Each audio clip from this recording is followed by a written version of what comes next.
কোরআন আল্লাহ তাআলার বিধান। এখন আলেম ওলামারা এটা রাষ্ট্র ক্ষমতায় নিতে চায়। কারণ আপনি বললেন হুজুররা কেন রাজনীতি করবে, রাজনীতিতে আসবে, এটা তো কোনো প্রয়োজন নাই। আমরা তো নামাজ পড়ি, ইসলাম মানার চেষ্টা করি। এখন সম্মানিত হাজরিন, নামাজের মধ্যে কি শুধু ইসলাম সীমাবদ্ধ? না, অনেকগুলো নিয়ম কানুন রয়েছে। এখন আল্লাহ তাআলার নিয়ম কানুন যদি আপনি রাষ্ট্রীয়ভাবে কায়েম না করেন, এখন রাষ্ট্রে তো কোনো না কোনো নিয়মে চলে না। নিয়ম ছাড়া রাষ্ট্র চলে? বলেন, নিয়ম ছাড়া কি রাষ্ট্র চলে? কোনো না কোনো নিয়মেই তো রাষ্ট্র চলে, ঠিক কিনা বলেন? মনে করেন চুরি করলে রাষ্ট্রের একটা আইন আছে না? ডাকাতি করলে রাষ্ট্রের আইন আছে না? অন্যের সম্পদ আত্মসাৎ করলে রাষ্ট্রের আইন আছে না? কাউকে হত্যা করলে রাষ্ট্রের আইন আছে না? আইন ছাড়া কোনো রাষ্ট্র চলে? সেটা হিন্দু ধর্ম বলেন, খ্রিস্টান ধর্ম বলেন, বা ভারতবর্ষ বলেন, আপনার ইউরোপ কান্ট্রিগুলো বলেন, কোনো দেশ নিয়মের বাইরে আছে? প্রত্যেক দেশে কোনো না কোনো নিয়ম আছে। এখন আপনি যদি আল্লাহর নিয়ম বাদ দিয়ে অন্য কারোর নিয়ম অনুযায়ী যদি জীবনযাপন করেন আর সেই অবস্থায় যদি মৃত্যুবরণ করেন, তাহলে আপনি কি হয়ে মরলেন বলেন তো? মুশরিক হয়ে মরলেন। কি হয়ে? মুশরিক হয়ে মরলেন। কারণ আল্লাহ তাআলার বিধিবিধান বাদ দিয়ে কেউ যদি অন্য কোনো মানুষের তৈরি করা আইন কানুন জীবনে যদি মেনে নেয়, সেভাবে যদি জীবনযাপন করে যায়, তাহলে সেটাই হলো আল্লাহর সঙ্গে অংশীদার করা। আর আল্লাহ বলছে আমার সাথে অংশীদার করাই মানে হলো আমার সাথে শিরক করা। আমার সাথে কি করা? আল্লাহ তাআলা সেই ব্যাপারে সোচ্চার করেছেন, ইন্না শিরকা লা যুলমুন আযীম, নিশ্চয়ই শিরিক হলো মহা অপরাধ। শিরিকের গুনাহ আল্লাহ মাফ করেন না। কারণ খাওয়াবেন আল্লাহ, পড়াবেন আল্লাহ, রিজিক দিবেন আল্লাহ, আমাদের সৃষ্টি করেছেন আল্লাহ, আসমান জমিন সব কিছু সৃষ্টি করেছেন তিনি, তার আইন চলবে না। আর দুনিয়ায় তার সৃষ্টি করা একটা মাকলুকাত, মানুষ হোক বা অন্য কোনো ধর্মাবলম্বী হোক বা অন্য কোনো জাতি হোক, তাকে অনুসরণ করে মানুষ চলবে, এটা আল্লাহ মেনে নিতে পারে? আওয়াজ দিয়ে বলেন, পারে? আমি সামান্য একটা উদাহরণ দিলে আপনারা বুঝবেন। আপনার বিয়ের বয়স হয়েছে, আপনি বিয়ে করেছেন, একজন নারীকে আপনি কবুল করেছেন, দায়িত্ব পুরা তার নিয়েছেন, সারাদিন তার জন্য পরিশ্রম করেন, দিন রাত পরিশ্রম করেন, সম্পদ উপার্জন করেন তাকে খাওয়ানোর জন্যে, তার ভরণ পোষণের জন্যে। এখন এই স্ত্রীকে আপনি অত্যাধিক ভালোবাসেন। ইতিপূর্বে আপনার ভালোবাসা ছিল না, যার সাথে দেখা করা হারাম ছিল, এই মানুষটারে আপনি কবুল করলেন, বিয়ে করলেন, বিয়ের মাধ্যমে তার সঙ্গে সম্পর্ক জুড়লেন। এখন সে আপনার জন্য হালাল হয়ে গেছে, সে আপনার অন্তরঙ্গ বন্ধু হয়ে গেছে, তাই তার জন্য আপনি দিন রাত পরিশ্রম করে খাওয়াচ্ছেন, ঠিক কিনা বলেন? এখন এই স্ত্রী যদি আপনাকে বাদ দিয়ে অন্য কোনো পুরুষের সঙ্গে যদি সম্পর্কে জড়ায় যায়, আর আপনি যদি এসে দেখতে পান, বলেন তো দেখি ওই স্ত্রীকে আপনি খুব আগের চেয়ে আরও বেশি যত্ন করবেন নাকি? হ্যাঁ না, সম্পর্ক ওইখানে শেষ করে দেবেন?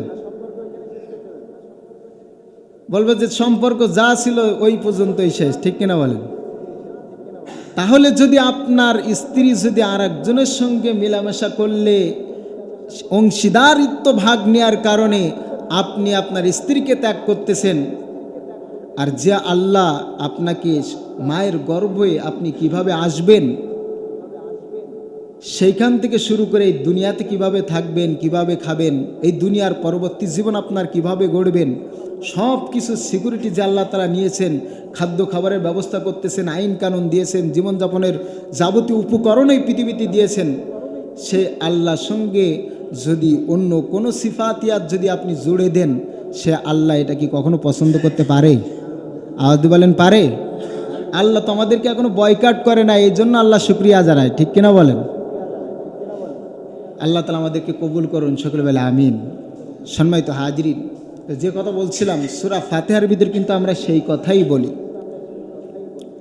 মালিক ইয়াউমিদ্দিন, হে আল্লাহ আপনি তো বিচার দিনের মালিক।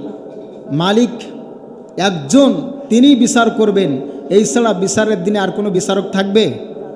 আচ্ছা, দুনিয়ায় আমরা যাদের পিছনে ছুটি, এই মানুষগুলা আমাদের কি কোনো সহযোগিতা সেদিন করতে পারবে? কোনো সহযোগিতা করতে পারবে না। এমনকি দুনিয়ায়ও অনেক নেতার পিছনে ঘন্টার পরে ঘন্টা, বছরের পরে বছর, যুগের পরে যুগ সময় দিয়েও সেই নেতার কাছ থেকে ভালো কোনো ফায়দা পাওয়া যায়। তাহলে কিসের জন্য আমরা ছুটি? যে 1 ঘন্টা তার পিছনে দিয়েছেন, ওই 1 ঘন্টা আপনার রবের পিছনে দেন। যে 1টা মাস তার পিছনে দিয়েছেন, সে 1টা মাস আপনার রবের পিছনে দেন। যে 1টা বছর তার পিছনে দিয়েছেন, সে 1টা বছর আপনার রবের আনুগত্য করার জন্য দেন। দেখেন আপনার রব আপনার জন্য কি করে। আমি এগুলো তো বুঝি না। পাগলের মতো সময়টাকে আরেকজনের পিছনে ব্যয় করে আমরা ছুটি। অথচ দিন শেষে যখনই বিপদে পড়বেন, আপনার নেতাই বলবে যে আমি তো কিছু জানি না। সে এড়াই যাবে, সে বাঁচার চেষ্টা, কিয়ামতের দিনও সেটাই করবে। সে নিজেই বাঁচার চেষ্টা করবে। অথচ আল্লাহ তাআলা বলছেন আমি ছাড়া আর কোনো বিচারক সেদিন থাকবে। আচ্ছা বলেন তো দেখি, আল্লাহ যদি বিচারক হয় আর আল্লাহ যদি আপনারে ক্ষমা করে, তাহলে আপনার আর কোনো ভয় আছে? আর এক জায়গায় আটকাবার কোনো ভয় আছে? বলেন কোনো ভয় আছে? তাহলে সম্পর্ক কার সাথে করতে হবে? আপনি এখন পড়ালেখা করতেছেন, অনার্স পাস করেছেন, মাস্টার্স পাস করেছেন, আপনি চিন্তা করতেছেন সামনে বিশেষ দেবো, তাই না হলে নিবন্ধন না দিলে আমার তো চাকরি হবে না। ঠিক কিনা বলেন? এখন চাকরি আপনি জানেন, সরকারি একজন খোদ লোক, একজন অফিসার, উনি ওইখানে বোর্ডে উনি ভাইবা নিবেন, উনি পরীক্ষার নিয়ন্ত্রক, উনি নিয়ন্ত্রণ করবেন। ওনার সাথে যদি ভালো সম্পর্ক করতে পারি, উনি আমারে পাস করাই দিবেন। তাহলে তো আপনি সাতক্ষীরার হোয়াইট, আপনার কি বলা যায়, হোয়াইট গোল্ড যেটা বলা হয়, এই হোয়াইট গোল্ড নিয়ে, এখানে নামি দামি মাছ নিয়ে, খাদ্য খাবার নিয়ে আপনি তো তার বাসায় আগে হাজিরা দিবেন। কথা বলেন। আরও চেষ্টা করবেন যে তার খাবার পরিবেশন করে দেওয়া যায় কিভাবে, তার যাবতীয় কাজ কাম কিভাবে করে দেওয়া যায়, তাকে কিভাবে খুশি রাখা যায়। কারণ কি, উনি তো, আমি যখন পরীক্ষা দিতে যাব আমার পরীক্ষা উনি পাশ করাই দিবেন, আমি যখন ইন্টারভিউ দিতে যাব ওখানেও উনি আমাকে পাশ করে একটা চাকরির ব্যবস্থা করবেন। তাহলে ওনার জন্য আমি এতটুকু না করলে আমি নিমুখ হারাম হয়ে যাব না? নাই তো আমার চাকরিটা তো হবে না। এই জন্য মানুষটা চেষ্টা করে। ঠিক কিনা বলেন? হ্যাঁ, অনেক মানুষ আছে এইভাবে চাকরি নেওয়ার জন্য তাদের পিছনে দিন রাত ছোটে। কারণ কি, উনি শুধু জানতে পারছেন যে উনি ওইখানে থাকবেন, ওইখানের পরীক্ষার নিয়ন্ত্রক উনি, উনি যেটা ডিক্লেয়ার দিবেন সেটাই ফাইসাল্লাহ। এর জন্য যদি সে 20 লক্ষ টাকাও চায়, আপনি দেওয়ার জন্য ছুটবেন। এরকম আছে না অনেকে? হয়তো আপনি আমি টাকা নিয়ে ছুটতেছি না, কিন্তু বাংলাদেশে অনেক মানুষ এমন আছে টাকা নিয়ে এরকমভাবে ছুটতেছে। তাহলে এই হলো দুনিয়ার অবস্থা। এখন যে নিয়ন্ত্রক ওখানে আছে, ওই নিয়ন্ত্রকের ওপরেও নিয়ন্ত্রক আছে না নেই? হ্যাঁ, কারণ উনি একটা জেলায় হয়তো এই দায়িত্ব পাইছেন, অনেকে আছে একটা বিভাগের দায়িত্বে আছে। কথা বলেন। সুতরাং এই যদি তাদের এতটুকু পাওয়ারের কারণে আপনারা যদি তাকে এত খেদমত করেন, এত তার পিছনে সময় দেন,